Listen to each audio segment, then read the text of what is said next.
बिस्मिल्लाहिर्रहमानिर्रहीम। अस्सलाम वालेकुम नादरीन, आप यूट्यूब चैनल देख रहे हैं। मैं इमरान खान हूँ और इम्पॉर्टेंट अपडेट्स हैं मेरे पास जो मैं आपके साथ शेयर करता हूँ। सबसे पहले ये है कि पाकिस्तान तहरीक इंसाफ ने अपना आज होने वाला एहतजाज मुअख्खर कर दिया। उन्होंने कहा जी हम एहतजाज करने नहीं जा रहे क्योंकि हमारा मुतालबा मान लिया गया है। मुतालबा तो पाकिस्तान तहरीक इंसाफ का ये था कि बैरिस्टर गौहर को और हामिद रज़ा कादमी साहब को, दो लोगों को कम से कम इमरान खान साहब से मिलवाया जाए, लेकिन वो मुतालबा पूरा नहीं हुआ। दूसरी जानिब पाकिस्तान तहरीक इंसाफ इमरान खान साहब की सेहत के हवाले से शकूक व शुबहात का इजहार कर रही थी, तो वो मुतालबा मान लिया गया। पाकिस्तान तहरीक इंसाफ क्यों मान गई ये बात, इसके बारे में मैं आपको भी बताता हूँ। क्योंकि तहरीक इंसाफ को कुछ चीज़ों का शुबा था, वो शुबा उनका दूर हो गया। एक तो यह है कि इमरान खान साहब को अब उनके ज़ाती मुआलिज डॉक्टर आसिम वहाँ पे मौजूद हैं इस्लामाबाद में। इमरान खान साहब के अपने डॉक्टर वहाँ इस्लामाबाद में हैं और उनके ज़ाती मुआलिज जो हैं वो दीगर डॉक्टरों के साथ जाएंगे और जाकर उनका मुआयना करेंगे अडियाला जेल में। तो एक तो उनकी खैर खबर जो है वो बाहर आ जाएगी, पार्टी के लोगों को पता चल जाएगा कि एक्चुअली इमरान खान साहब की सिचुएशन क्या है, उनकी सेहत कैसी है, उन्हें किस हाल में रखा गया है, ये सारी चीज़ें क्लियर हो जाएंगी। नंबर एक। नंबर दो जो है वो पाकिस्तान तहरीक इंसाफ को इस बात का शदीद खदशा था कि हुकूमत जो है वो इमरान खान साहब को गायब करके, यानी जिस तरीके से उनको लापता किया हुआ एक तरह से, या उनसे मुलाकात नहीं करने दे रहे, कट ऑफ किया हुआ पार्टी से, तो इस सूरत हाल का फ़ायदा उठाते हुए हुकूमत आईनी तरमीम का खेल खेल जाएगी। लेकिन आईनी तरमीम पर हुकूमत के अभी तक बंदे पूरे नहीं हुए। मैं आपको फिर बता रहा हूं कि पाकिस्तान तहरीक इंसाफ को इत्मीनान इस वजह से है कि एक तो फौरी तौर पर आईनी तरमीम नहीं आ रही, उन्हें यकीन दहानी करवाई गई है कि अभी आईनी तरमीम नहीं आ रही। और 18 तारीख को बिलावल ने वैसे भी हैदराबाद के अंदर एक इकट्ठ रख लिया, एक जलसा रख लिया। अब जब हैदराबाद में बिलावल जलसा करने जाएंगे तो उनके एमएनए तो वहां पे मसरूफ होंगे, एमपीएस भी होंगे और वो साथ उनके खड़े भी होना चाहेंगे। तो ऐसी सूरत हाल में मुमकिन नहीं है कि 18 तारीख तक आईनी तरमीम हो सकता है कोई बीच में खेल खेल जाए, इनका पता कोई नहीं होता, धोखा भी दे देते हैं। लेकिन इस वक्त जो सिचुएशन है वो ये बता रही है कि गेम उसके बाद होनी है, क्योंकि अभी तक नंबर पूरे नहीं हो रहे। फर्ज करें कौमी असम्बली का और सेनेट का इजलास बुला लेती है हुकूमत, तो वो बंदे पूरे होंगे तो आईनी तरमीम होगी ना। अब बंदे पूरे कैसे होंगे? मैंने आपको बंदे उंगलियों के ऊपर गिनाए। 17 बंदे टोटल ऐसे थे जो पाकिस्तान तहरीक इंसाफ को लगता था कि इनमें से बंदे टूटेंगे। तहरीक इंसाफ ने आज से 2-2.5 माह पहले 17 बंदे शॉर्टलिस्ट कर दिए थे और तकरीबन 26 से 28 बंदे ऐसे थे जिन पे उनको यह था कि इन पे दबाव जरूर डाला जाएगा। लेकिन अगर बंदे टूटेंगे तो इन 17 में से टूटेंगे, क्योंकि ये बहुत वुल्नरेबल है ना, इनके ऊपर ज्यादा अटैक किया जा सकता है। बेचारों का कारोबार ऐसा है, ये इनका बैकग्राउंड ऐसा है कि इनके ऊपर अटैक जरूर किया जाएगा। अब वो जो 17 बंदे हैं जिन पर अटैक किया जाना था, उनमें से चंद बंदे पाकिस्तान से बाहर हैं और बाकी बंदे खैबर पख्तूनख्वा में हैं। और जो खैबर पख्तूनख्वा में है उनमें से चंद अपनी मर्जी आपके तहत खैबर पख्तूनख्वा में जगह लेकर रह रहे हैं अपने दोस्तों के पास, अपने जानने वालों के पास, और कुछ को जो खैबर पख्तूनख्वा की हुकूमत है वो, यानी वहां के जो एमएनएज हैं या वहां के जो लोग हैं पाकिस्तान तहरीक इंसाफ के, वो सपोर्ट दे रहे हैं कि जनाब आपने जाना कहीं नहीं है। और अब आ जाए आप सेनेटर्स की तरफ, तो जो 1-2 सेनेटर्स इधर उधर हुए थे, इत्तला मिली है कि वो सेनेटर भी वापस पाकिस्तान तहरीक इंसाफ के पास पहुंच गए हैं। मैं आपको फिर बता रहा हूं कि जो सेनेटर्स इधर उधर हुए थे, मुबैना तौर पे वो सेनेटर्स भी अब इधर उधर नहीं है। हुकूमत के पास सेनेट के अंदर किसी किस्म की बढ़तरी अभी तक उनको हासिल नहीं हुई। जो नंबर वो पूरा करना चाह रहे थे इस वक्त तक उन्होंने पूरा नहीं किया। हालांकि बदस्तूर कोशिशें चल रही हैं। इस्लामाबाद के अंदर मंडी लगी हुई है, मेरे एक बड़े करीबी दोस्त हैं और बहुत ही करीबी है, आप सारे उनको जानते हैं, अभी नाम लेके मुसीबत में नहीं डालना चाहता हूं। तो उन्होंने बताया जी फलां बंदे का 50 करोड़ है, फलां बंदे का 35 करोड़ है, फलां बंदे का 50 करोड़ से ऊपर है। तो मैंने कहा यार ये बात तो ठीक है, लेकिन उन बंदों ने खुद लिए हैं ये पैसे। तो उन्होंने कहा जी अभी ये कंफर्म नहीं कर सकता मैं। मामला ये है कि जो बंदे बेचारे पैसे दे रहे हैं ना, वो जो बीच में डीलर्स हैं या बड़े बड़े बिजनेस टाइकॉन्स हैं, जिनको लालच दिया गया है कि आपका ये काम कर देंगे, वो काम कर देंगे, वो काम कर देंगे, आप पैसा खर्च करें एमएनए और सेनेटर्स खरीदने के लिए। तो बीच में जो मिडल मैन है ना, उन्होंने उधर से पैसे लेना शुरू कर दिए। अब ये पैसे का ज्यादातर हिसाब किताब नहीं होता, ये ब्लैक में नहीं होता है, तो इसका हिसाब किताब तो हो नहीं सकता कि जनाब कल को वो कहे जी मेरा पैसा वापस करो, तुमने तो एमएनए खरीदा ही नहीं मेरे पैसों का। तो अब इस तरह के मिडल मैन जो है वो फायदे उठा रहे हैं और इस्लामाबाद की मंडी में बहुत सारे लोग करोड़ों रुपया कमा चुके हैं। कई ऐसे लोग करोड़ों रुपया कमा चुके जो कुछ ओहदों के ऊपर बैठे हुए हैं। यानी अब मैं ज्यादा खुल के, अब किसी को वो नंगा नहीं करना चाहिए। लेकिन वक्त आएगा, सबूत भी आएंगे, सारी चीजें सामने आएंगी। जब इंक्वायरियां होगी ना तब पता चलेगा कि कौन कौन बंदा अपनी सीट पर बैठ के नाजायज फायदा उठा गया और उसने करोड़ों रुपए की दिहाड़ी लगा ली। तो यहां पे जो है ना वो दिहाड़ियां भी चल रही हैं इस्लामाबाद में, मुंबई ना तो आर्बिंग में। देखिए, जो एमएनए से बात करो वो किसी और जगह पे है, वो जिसके साथ बैठे हुए उनसे बात करो वो कहते हैं जी बंदा तो यहां से गया ही नहीं। फिर ये बात करो कि जनाब इसके तो पैसे उठा लिए गए इस्लामाबाद में, वो कहते हैं जी मुझे नहीं पता मेरे पैसे किसने उठा लिए हैं। अब जिसने पैसे उठाए आप उससे पूछे, अब उनसे कौन पूछे। बहरहाल जो पैसे दे रहे हैं वो कहीं ना कहीं बता रहे हैं कि जनाब हमने इतने पैसे दे दिए हैं। कहीं ना कहीं बताने का मतलब यह है कि अपने करीबी हलकों में वो आगाह कर रहे हैं कि जनाब हमने इस आईनी तरमीम के लिए कुर्बानी दे दी है, हमने पैसे दे दिए हैं और हमने बता दिया कि फलां फलां बंदा हमारी ईमा पे खरीदा गया है या हमारे पैसों से खरीदा गया है। तो यह है जनाब सारा गेम।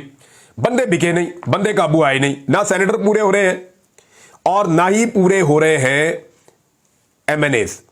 अब फजलुर रहमान साहब पे सारी उम्मीद है। मैं आज आपको फिर कह रहा हूं कि अगर कोई आदमी आईनी तरमीम करवाएगा तो वो फजलुर रहमान होगा। अगर कोई इस आईनी तरमीम को इस वक्त करवा सकता है तो सिर्फ और सिर्फ फजलुर रहमान साहब करवा सकते हैं और कोई नहीं करवा सकता। फजलुर रहमान साहब की 4 चीजें ऐसी हैं जिनकी मौजूदगी में हुकूमत ये आईनी तरमीम करेगी ही नहीं। मैं चारों चीजें आपके सामने रख देता हूं और फजलुर रहमान साहब के लिए बहुत मुश्किल है इन 4 चीजों से पीछे हट जाए, पीछे चले जाए बैकफुट पे कि मैं पीछे हट रहा हूं, मैं ये 4 चीजों से पीछे हट रहा हूं, आप मेरे साथ मिलकर आईनी तरमीम कर दें। फजलुर रहमान साहब कर नहीं पाएंगे। पहले स्टेटमेंट तो सुने जरा फजलुर रहमान साहब ने जो दिया है, बड़ा लंबा चौड़ा स्टेटमेंट है, तकरीर कर रहे थे अपने कारकुनों से सिंध में, लेकिन मैं उसका एक मुख्तसर एरिया आपको पढ़ के सुना देता हूं। आज इस तरह की कठपुतली असम्बलियों से तुम अपने मफादात के लिए आईन में तरमीम करवाना चाहते हो, तुम मेरा आईन बिगाड़ते हो, तुम इस कौम की वहदत की अलामत को खत्म करते हो, तुम पाकिस्तान की वहदत की अलामत को खत्म कर रहे हो। हम पाकिस्तान की वहदत की इस अलामत का तहफ़्फ़ुज़ करना जानते हैं और इंशाअल्लाह तहफ़्फ़ुज़ करेंगे। आज मेरे साथ हाथ उठाकर अल्लाह को हाजिर नादिर जानकर अहद व पैमान करें कि अगर मेरे आइन के साथ, मेरे इस्लाम के साथ तुमने खिलवाड़ किया तो ये अवाम इस मैदान में नहीं बैठेगी, वो सड़कों पर निकलकर तुम्हें ऐवानों से घसीट कर बाहर निकालेगी। एस्टेब्लिशमेंट पे इल्ज़ाम लगाया फजलुर रहमान साहब ने और बड़ा क्लियर इल्ज़ाम लगाया एस्टेब्लिशमेंट के ऊपर। ये तरमीम के हवाले से भी, इलेक्शन में धांधली के हवाले से भी जो हुकूमत बनाई गई उस पर भी खुलकर लगाया। शहबाज शरीफ साहब को भी कहा कि तुम्हारे पास तो अक्सरियत ही नहीं है, उनको भी ताने दिए। तो फजलुर रहमान साहब बड़ा खुलकर आए, उन्होंने कहा जी आइन के लिए हमारा मुसवदा है। अब जिसने आइनी तरमीम करनी है वो फजलुर रहमान साहब के मुसवदे के ऊपर होगी, उनके बकौल। उन्होंने कहा जी कि कोई इजाजत नहीं देंगे अपने मुसवदे के अलावा कि कोई आईनी तरमीम की जाए। अब जरा सुने फजलुर रहमान साहब की वो 4 चीजें क्या है जो हुकूमत को और हुकूमत के हमायतियों को किसी सूरत काबिल कबूल नहीं है। जरा चारों चीजें आप गौर से सुन लें। नंबर 1, आईनी अदालत फजलुर रहमान साहब नहीं बनाना चाहते, हुकूमत हर हाल में आईनी अदालत बनाना चाहती। आईनी अदालत बनेगी तो काजी फायद ईसा साहब को आईनी अदालत का सरबराह बना के सुप्रीम कोर्ट को उनके अंडर दे दिया जाएगा। आईनी अदालत नहीं बनेगी तो हुकूमत को कोई फायदा नहीं। दूसरा, जजों की उम्र में इजाफा किसी सूरत फजलुर रहमान साहब नहीं चाहते। जजों की उम्र में इजाफा होगा तो फिर एक्सटेंशन हो सकती है काजी फायद ईसा साहब की, वो सीनियर तरीन जज हैं, उम्र में इजाफा हुआ तो वो आगे चल जाएंगे। ये भी फजलुर रहमान साहब नहीं होने दे रहे, तो काजी साहब के तो दोनों रास्ते हो गए बंद। तीसरा, जो बुनियादी इंसानी हकूक के अंदर तरमीम की जा रही थी, यानी जिसको मर्जी उठाओ जहां मर्जी बंद कर दो, आर्टिकल 8 आइन का, और जो उनके अंदर तरामीम की जा रही थी तो वो तो पाकिस्तान के अंदर बुनियादी इंसानी हकूक मुअत्तल ही हो जाने थे। तो इस पे भी फजलुर रहमान साहब ने कहा जी ये नहीं हो सकता, बल्कि उनकी पार्टी ने बड़ा सख्त रद्द-ए-अमल दिया। सेनेटर कामरान मुर्तज़ा साहब का इसके ऊपर बड़ा क्लियर स्टेटमेंट था। नंबर 4, फौजी अदालतें। फजलुर रहमान साहब को यह लगता है कि अगर वो फौजी अदालतों के हक में जाएंगे तो पीटीआई के खिलाफ तो फौजी अदालतों के थोड़े से केसेस हैं, लेकिन ये जो खैबर पख्तूनख्वा और बलूचिस्तान की जिस बेल्ट में वो इलेक्शन लड़ते हैं, पश्तून बेल्ट में, वहां पे बेशुमार केसेस हैं लोगों के जो फौजी अदालतों में चले जाएंगे, तो उनको वहां पे बड़ा सख्त रिएक्शन आएगा, क्योंकि एक एंटी एस्टेब्लिशमेंट वेव उन हलकों में चलती है जहां पे फजलुर रहमान साहब इलेक्शन लड़ते हैं। लिहाजा फौजी अदालतों के हक में भी नहीं जा सकते। तो ये चारों चीजों के बगैर हुकूमत आईनी तरमीम करेगी नहीं और इनके बगैर मौलाना फजलुर रहमान साहब होने नहीं देंगे। तो ये है जनाब, बिल्कुल क्रिस्टल क्लियर चीजें मैंने आपके सामने रख दी हैं। और इस वक्त जो हुकूमत है उसके पास पाकिस्तान तहरीक इंसाफ के 3 टूटे हुए बंदे मिलाकर, औरंगजेब की ची, उस्मान चौधरी, जहूर कुरैशी, इनको मिलाकर अभी 214 215 की स्ट्रेंथ है जहां पे इस वक्त हुकूमत खड़ी है, यानी 215 से ऊपर नहीं, अभी भी उनके पास 9 बंदे कम है। फजलुर रहमान साहब अगर उनके साथ नहीं भी मिलते, उनके बंदे तोड़ भी लें तो 1 या 2 बंदे टूट सकते हैं, तो फिर भी इनके पास 7 बंदे कम है। तो तहरीक इंसाफ के मजीद 7 बंदे कैसे तोड़ेंगे, अभी तो 2 भी नहीं टूट रहे, ये एक बड़ी मुश्किल है। और इसके अलावा अभी आखिरी मौका है ज़हूर कुरैशी, उस्मान चौधरी और औरंगजेब खिच्ची के पास कि वो अपनी पार्टी के पास वापस आए और वहां पर आकर कहें जी हम मजबूर थे, हम वापस आ गए, इमरान खान के साथ खड़े हैं, तो हो सकता है पार्टी इनको कबूल भी करे और आइंदा इलेक्शन के लिए टिकट भी दे दे। लेकिन अगर ये वापस नहीं आएंगे तो आईनी तरमीम तो होनी कोई नहीं है। ये तो मैं इनको बता रहा हूं कि आईनी तरमीम नहीं हो सकती क्योंकि बाकी लोग मिल नहीं रहे। तो जब आईनी तरमीम नहीं होनी तो ज़हूर कुरैशी, उस्मान चौधरी, औरंगजेब खिच्ची और अगर कोई एक आधा और भी है, 1-2 और भी हैं जिनके ऊपर भी शक किया जा रहा है, इन लोगों को पाकिस्तान तहरीक इंसाफ ने देनी है तलाक। ना इनको आइंदा मिलना है किसी किस्म का टिकट और ना इनके खानदान में कोई वहां से इलेक्शन लड़ सकेगा। लोग जो है वो इनके खिलाफ हो जाएंगे कि इन्होंने गद्दारी की है अपने लीडर के साथ। तो जनाब ये है वो सिचुएशन जो इस वक्त बनी हुई है और बेशुमार लोग जो है वो पैसा लगा भी रहे हैं, कोशिश कर भी रहे हैं, जोर लग भी रहा है, लेकिन इसके बावजूद बंदे काबू नहीं आ रहे। फजलुर रहमान साहब का स्टेटमेंट और उनकी नीयत मैंने आपको बता दी है। अब आप आ जाए एक और चीज के ऊपर, वो ये है कि इमरान खान का जेल से क्या रद्द-ए-अमल आएगा। लेकिन सबकी नजरें इस वक्त इमरान खान पे। फर्ज करें इमरान खान से आज मुलाकात नहीं करने दी जाती, डॉक्टर उनको जाके मिलते हैं, डॉक्टर बाहर आते हैं, वो बात ही नहीं कर पाते वहां पे। अब जो डॉक्टर साथ जाएंगे उनको वाकई बताया गया होगा कि जी आपने किसी किस्म की इमरान खान को पॉलिटिकल बात नहीं करने देनी, आपने सिर्फ मेडिकल तक महदूद रहना है, पूरी कोशिश वो करेंगे। सबकी नजरें इस बात पे है कि इमरान खान का क्या रद्द-ए-अमल आएगा, क्योंकि जेल में अभी तक इमरान खान साहब से मुलाकात कोई हुई नहीं और इस बीच में बहुत बड़े बड़े इवेंट पाकिस्तान में हो गए हैं। आईनी तरमीम के हवाले से एक चीज मैं आपको बता दूं कि कुछ लोग कह रहे हैं कि अब ये 23, 24, 25 तारीख तक भी आ सकती है, तो आखिरी लम्हे तक विजिलेंट रहना पड़ेगा। पाकिस्तान तहरीक इंसाफ की सबसे बड़ी रिस्पॉन्सिबिलिटी ये है कि हर हाल में अपने एमएनएस को और सेनेटर्स को कंट्रोल में रखें, फजलुर रहमान साहब को अपने साथ अंगेज रखें। इसी सूरत हाल में ये आईनी तरमीम को रोक पाएंगे और ये आईनी तरमीम अगर होती है तो तहरीक इंसाफ के लोगों का ये मानना है कि ये इमरान खान के लिए और जो सियासत है तहरीक इंसाफ की उसके लिए एक डेथ वारंट है जिसके ऊपर दस्तखत होंगे।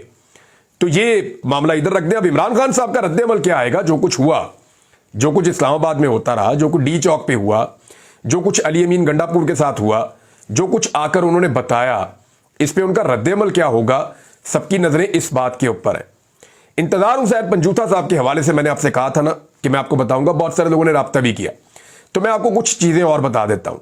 इंतजार हुसैन पंजूथा साहब ने मुझे यह बताया था कि जब उन्होंने अपनी पार्टी के अहम तरीन लीडर्स को आगाह किया कि इमरान खान साहब ने 3 अक्टूबर को जेल से क्या पैगाम दिया है और इमरान खान साहब एक्चुअली क्या चाहते हैं, और उन्होंने जेल से जो मंसूबा दिया कि किस तरीके से और कहां कहां कैसे एहतजाज करना है, तो जब ये इंफॉर्मेशन मैंने पॉलिटिकल पार्टी के सीनियर लोगों को दी तो उन्होंने नागवारी का इजहार किया, क्योंकि जो लोग कंफर्टेबल पोजीशंस में हैं उन्हें अब ये लगता है कि इमरान खान तो जेल में है और शायद वो अपनी वजह से जेल में है, तो हमें तो अब इक्तदार में है, तो हमें तो अब इसके ऊपर जो है वो विराजमान रहना चाहिए, या हम अपोजिशन में है या हमें जो जो पोजीशन मिल गई है हमें इस पोजीशन को एंजॉय करना चाहिए। बहुत सारे लोग ऐसा भी सोचते हैं, बहुत सारे लोग जो है वो रिएक्टिव भी हैं, बहुत रिएक्ट भी करते हैं। तो इंतजार हुसैन पंजूथा साहब ने ये क्लियरली कहा था पार्टी को कि मुझे जो कहा इमरान खान ने, मैंने एज इट इज आपको बता दिया और जो आप करेंगे वो एज इट इज मैं इमरान खान को बता दूंगा। तो फिर आप देखेंगे इंतजार हुसैन पंजूथा साहब इससे पहले कि इमरान खान साहब को बताते, उनको अगवा कर लिया गया। और अब आप ये देखें कि हर वो आदमी जो इंतजार हुसैन पंजूथा के अगवा का बेनिफिशियरी है वो कुछ नहीं बोल रहा। आप सिर्फ ये चेक कर लें कि कौन कौन बंदा है जो इंतजार हुसैन पंजूथा की आजादी के लिए आवाज उठा रहा है। जो जो आवाज उठा रहा है ना, आप ये समझ लें कि वो आदमी चाहता है कि वो आ जाए। कई लोग हैं, आपने देखा है कि इतने दिन गुजरने के बावजूद, 6-7 दिन हो गए हैं, वो मुंह पे उंगली रख के बैठे हुए हैं और खामोश है, और वो इंतजार हुसैन पंजूथा साहब की बाजियाबी के लिए ना कुछ कर रहे हैं, ना रोला डाल रहे हैं, ना आवाज उठा रहे हैं। हालांकि इंतजार हुसैन पंजूथा वो आदमी है जिसने इमरान खान के बाद इमरान खान के पास जेल में सबसे ज्यादा वक्त गुजारा है, सबसे ज्यादा मुलाकातें उनकी हैं, सबसे ज्यादा इंफॉर्मेशन वो बाहर लेकर आए हैं, सबसे ज्यादा मालूमात भी उनके पास है, केसेस को भी सबसे ज्यादा वही जानते हैं। तो एक ऐसे वकील को अगवा कर लिया जाना, जबरी तौर पे गुमशुदा कर देना और उसके ऊपर पार्टी की सीनियर क़यादत का खामोश रहना, इसका मतलब आप समझ रहे हैं कि इंतजार हुसैन पंजूता साहब ने मेरे से जो बात की थी वो सच साबित हो गई है। उन्होंने कहा था कि मैंने जब अपनी पार्टी को बताया कि ये चीजें आपने करनी है, तो चंद लोगों ने नागवारी का इजहार किया, और ना सिर्फ नागवारी का इजहार किया बल्कि उन्होंने ये भी कहा कि यार ये किस चक्कर में डाला हुआ है, ये कैसे करेंगे, ये क्यों होगा और इसके नताइज क्या होंगे। वो इस किस्म की बातें कर रहे थे और इमरान खान साहब की इंस्ट्रक्शंस को फॉलो नहीं कर रहे थे। बहरहाल पंजूता साहब आएंगे तो बाकी बातें खुद बताएंगे, और कुछ चीजें आपको इमरान खान साहब बताएंगे जब जेल में जब जाके उनको 19 तारीख को तो मिलना है ना सबने। इमरान खान साहब का केस भी लगना है 19 तारीख को, वहां पे सहाफियों ने भी जाना है। 19 तारीख को जो है इमरान खान साहब की बहनों ने भी बाहर आ जाना है। अदालत को भी फिर इजाजत देनी पड़ेगी कि मिलवाएं जी इमरान खान साहब को, उनकी पार्टी से मिलवाएं, वर्कर्स से मिलवाएं, रिश्तेदारों से मिलवाएं, मुलाकातें करवाएं। इनकी क्यों नहीं करवा रहे आप? तो फिर इमरान खान की मुलाकातें भी करवानी पड़नी है। तो फिर इंस्ट्रक्शन तो इमरान खान साहब देंगे ना, पार्टी तो उनकी है, और पार्टी जो है वो एक्चुअली तो इमरान खान साहब की पार्टी है ना। लोगों ने वोट तो इमरान खान के नाम के ऊपर दिए हैं। जो जहां भी बैठा हुआ है इमरान खान की वजह से बैठा हुआ है। ये लोग तो अपने हलकों में नहीं आ सकते थे इलेक्शन लड़ने के लिए, सारे भागे हुए थे, और लोगों ने इमरान खान के नाम के ऊपर पता नहीं कौन कौन से इंतखाबी निशान के ऊपर ठप्पे लगाए हैं। किसी ने चैनक के ऊपर लगाया, किसी ने फाख्ता के ऊपर लगाया, किसी ने मंजी पीढ़ी के ऊपर लगाया, किसी ने बैंगन के ऊपर लगाया, किसी ने जूते के ऊपर लगाया। जिसको जहां कोई निशान मिला उसने उसके ऊपर ठप्पा लगा के इमरान खान के बंदे को असेंबली में भेजा। और आज ये लोग इमरान खान के बारे में नेगेटिव थोड़ी सी इनके अंदर वाइब्स आती हैं। बहरहाल ये पंजूता साहब आएंगे तो चीजें और क्लियर हो जाएंगी। अब आप ये देखें कि एक और खबर है, और लाहौर पुलिस ने यह कहा कि ये जो कुछ भी एक बच्ची के साथ रेप वाला मामला है, ये खबर गलत है, ये ठीक नहीं है। एक तरफ जो है वजीर तालीम कह रहा है कि उल्टा लटका देंगे, मैं नहीं छोड़ूंगा, उल्टा लटकाऊंगा। जो बच्चियां हैं वो हजारों की तादाद में बच्चे बच्चियां एहतजाज कर रहे हैं। दूसरी तरफ पुलिस ये कह रही है। लेकिन मेरा एक और सवाल है, इस सारे एपिसोड को एक तरफ साइड पे आप रखें। अब जिनके साथ ये वाकया हुआ उनका इश्तिहार तो नहीं लगाया जा सकता ना, लगाना भी नहीं चाहिए, उनका नाम भी नहीं आना चाहिए। अगर कुछ करना है तो उस तरह करें जैसे पिछले दौर के अंदर हुआ था, जब सियालकोट मोटरवे के ऊपर एक खातून के साथ रेप हुआ। आज तक कोई नहीं जानता वो खातून कौन थी, उनका नाम क्या था, वो दिखती कैसी है, उनका खानदान कौन है, किसी को नहीं पता। ये तरीका इंसाफ देने का देना है तो फिर ऐसे दें। लेकिन यहां पे बहुत ताकतवर लोग हैं तो इसलिए चीजें ऐसे हो रही हैं। लेकिन एक चीज मैं आपको बताता हूं, ये जो पाकिस्तान का मीडिया है ना, ये हमारा मीडिया नहीं है, हमारा मिडिल क्लास का गरीब आदमी का मीडिया नहीं है ये। वजह यह है कि आपको याद होगा कि आसिफा जरदारी के एक छोटा सा वो लग गया था, ड्रोन टकरा गया था उसका पर, ये जो कैमरे वाला ड्रोन होता है, तो उसके ऊपर मीडिया ने 3 दिन तक नाच नाच के घुंघरू तोड़ दिए थे, फट्टे चल रहे थे, ब्रेकिंग न्यूज चल रही थी। आसिफा जरदारी को टच कर गया, खुराश आ गई, खुराश के बाद उनको एम्बुलेंस में शिफ्ट किया गया, अब उन्हें फलां अस्पताल में पहुंचाया गया, फलां अस्पताल में डॉक्टर्स उन्हें देख रहे हैं, फलां डॉक्टर जो है उन्हें कॉल कर दी गई है, डॉक्टर्स की टीमें पहुंच रही हैं, इस वक्त जो है वो सीटी स्कैन किया जा रहा है, इस वक्त जो है वो टांके लगाए जा रहे हैं, इस वक्त जो है वो ब्लड इतना बह गया है कि आधा छटांक ब्लड भी उनका निकल गया है। तो तबाही फिर इस किस्म की खबरें चल रही थी कि जैसे पता नहीं कोई एटमी जंग छिड़ गई है दुनिया में। आसफा को ड्रोन टच हो गया, और आज बच्चे और बच्चियां दर्जनों की तादाद में मार खा के अस्पतालों में पड़े थे और मीडिया दिखाने के लिए राजी नहीं है।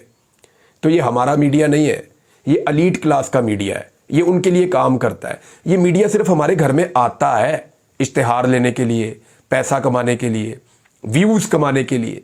ये मीडिया हमारे घर में जरूर आता है, लेकिन याद रखें ये हमारा मीडिया नहीं है, ये हमारे लिए काम नहीं करता। ये एलीट का मीडिया है, ये एलीट के लिए काम करता है, हमारे बच्चों के लिए नहीं करता। अमीर के बच्चे को खरोच भी आ जाए ना तो ये 3-3 दिन तक इनके एंकर्स अपने गले फाड़ते हैं, मैंने खुद देखा है। अब तक के लिए इतना ही, अपना ख्याल रखिएगा, अपने चैनल का भी। अल्लाह हाफिज़।